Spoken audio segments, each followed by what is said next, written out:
السلام علیکم ورحمۃ اللہ تعالیٰ وبرکاتہ۔ میرا نام احسان خان ہے، میں ہوں مشن قادری ویلفیئر سوسائٹی سے۔ آج ہمارے ساتھ حضرت مولانا اقبال صاحب ہیں، ان سے روزہ رمضان کے تعلق سے چند سوالات کرتے ہیں۔ تو آئیے سب سے پہلے ان سے اجازت دیں۔ السلام علیکم حضرت۔ وعلیکم السلام ورحمۃ اللہ تعالیٰ وبرکاتہ۔ آپ سے روزے کے تعلق سے چند سوال کر سکتے ہیں؟ اجازت ہے آپ کی؟ جی بالکل، بلا جھجک سوال کر سکتے ہیں۔ تو حضرت میرا پہلا سوال یہ ہے کہ روزے کی حالت میں الٹی آنے سے روزہ ٹوٹے گا یا نہیں؟ دیکھیے، یہ بہت اہم سوال ہے۔ جو لوگ لا علمی کی بنیاد پہ روزہ بھی توڑ دیتے ہیں، شریعت کا مسئلہ نہ جاننے کی بنیاد پہ۔ رمضان مبارک کا مہینہ آ رہا ہے، بہت ہی مارکۃ الاعلیٰ سوال ہے۔ اس کا جواب یہ ہے کہ دیکھیے، رمضان مبارک کے مہینے میں اگر پلٹی آتی ہے کسی بیماری کی وجہ سے یا کسی پیٹ میں پرابلم کی وجہ سے، تو ہمارا روزہ نہیں ٹوٹتا ہے۔ ہاں، ہم کو رمضان مبارک میں یہ خیال رکھنا چاہیے کہ اگر بیماری کی وجہ سے پلٹی آئی ہے تو ہمارا روزہ نہیں ٹوٹے گا۔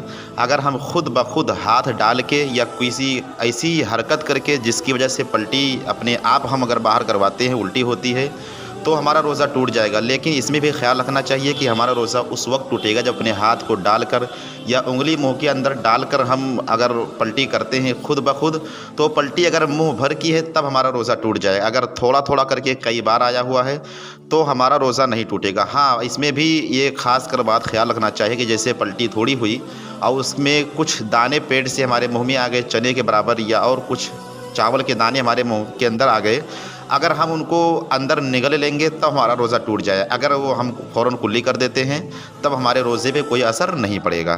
ماشاء اللہ۔ میرا دوسرا سوال یہ ہے حضرت کہ روزے کی حالت میں سرما لگانا یا آنکھ میں دوا ڈالنا کیسا ہے؟ جی بے شک، بہت اچھا سوال ہے ماشاء اللہ۔ رمضان مبارک کے مہینے میں آنکھوں میں ہم سرما بھی لگا سکتے ہیں، آنکھ میں دوا بھی ڈال سکتے ہیں۔ اس سے بلا کراہیت روزہ مانا جائے گا۔ لیکن ہمارے مسلمان بھائی لا علمی کی بنیاد پر، یعنی قرآن و حدیث فقہ کی کتابوں کو نہ پڑھنے کی بنیاد پر آنکھوں میں سرما لگاتے ہیں یا کوئی ایسا عطر یا پرفیوم لگاتے ہیں یا سر میں تیل لگاتے ہیں، جس کی بنیاد پر بار بار لوگوں سے اعتراض کرتے ہیں کہ بھائی آنکھوں میں سرما لگانے سے یا سر میں تیل لگانے سے یا عطر وغیرہ لگانے سے آپ کا روزہ ٹوٹ جاتا ہے۔ حالانکہ یہ جہالت ہے، شریعت میں اس کی کوئی ممانعت نہیں ہے۔ رمضان مبارک کے مہینے میں بلا کراہیت آپ سر میں تیل بھی لگا سکتے ہیں، آنکھوں میں سرما بھی لگا سکتے ہیں، اگر پرابلم ہے تو آنکھ میں دوا بھی ڈال سکتے ہیں، روزے پر کوئی اثر نہیں آئے گا۔ جی حضرت، بہت اچھا۔ میرا تیسرا سوال یہ ہے حضرت کہ روزے کی حالت میں انجیکشن یا گلوکوز لگوانا کیسا ہے؟ جی ماشاءاللہ، بہت اچھا سوال ہے۔ یہ کئی جگہ میں نے خود دیکھا ہے اور لوگ بھی کئی سوال یہ کئی بار بھی کر چکے ہیں، اور ہمارے کچھ مسلمان بھائی یا کچھ مسلمان ماں بہنیں لا علمی کی بنیاد پر انجیکشن لگواتی ہیں اور لگوانے کے بعد میں بلا وجہ بلا ضرورت روزے کو توڑ دیتی ہیں اور کہتی ہیں کہ انجیکشن لگوانے سے روزہ ٹوٹ جاتا ہے یا گلوکوز لگوانے سے روزہ ٹوٹ جاتا ہے۔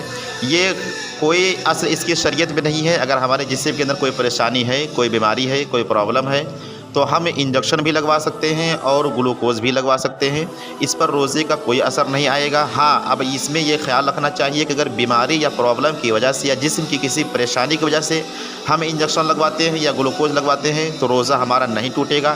لیکن بہت سے لوگ ہمارے رمضان مبارک کے مہینے میں گلوکوز اس لیے چڑھواتے ہیں کہ جسم کے اندر تازگی رہے، ہمارا روزہ صحیح سلامت سے گزر جائے، یعنی بلا بیماری، کچھ بھی بیماری نہیں ہے پھر بھی لوگ انرجی حاصل کرنے کے لیے یا جسم کی صحیح سلامتی کے لیے انجیکشن لگواتے ہیں اور گلوکوز چڑھواتے ہیں۔ یہ محض غلط ہے۔ اگر ہمارے جسم کے اندر بیماری ہے یا پریشانی ہے تو ہم گلوکوز بھی لگوا سکتے ہیں، انجیکشن بھی لگوا سکتے ہیں، روزے پر اس کا کوئی اثر نہیں آئے گا۔ جی بہت ماشاء اللہ حضرت۔ میرا اگلا سوال یہ ہے کہ روزے کی حالت میں مہندی لگانا کیسا ہے؟ جی ماشاء اللہ، بہت اچھا سوال ہے یہ۔ روزے کی حالت میں مہندی بھی لگا سکتے ہیں اور مہندی لگانے سے روزہ نہیں ٹوٹتا ہے، لیکن مہندی لگانے میں یہ خاص کر خیال رکھیں کہ مہندی جو ہو کالی والی مہندی نہ ہو، جس کو ہم بہت سی جگہوں پہ اس کو کالی والی ڈائی بھی کہتے ہیں، کالی والی مہندی بھی کہتے ہیں۔ شریعت میں اس کی ممانعت ہے۔ لال والی مہندی اور کلر والی مہندی بلا کراہیت آپ لگا سکتے ہیں، روزے پر اس کا کوئی اثر نہیں آئے گا، لیکن کالی والی مہندی سے بچنا چاہیے، شریعت میں اس کی ممانعت ہے۔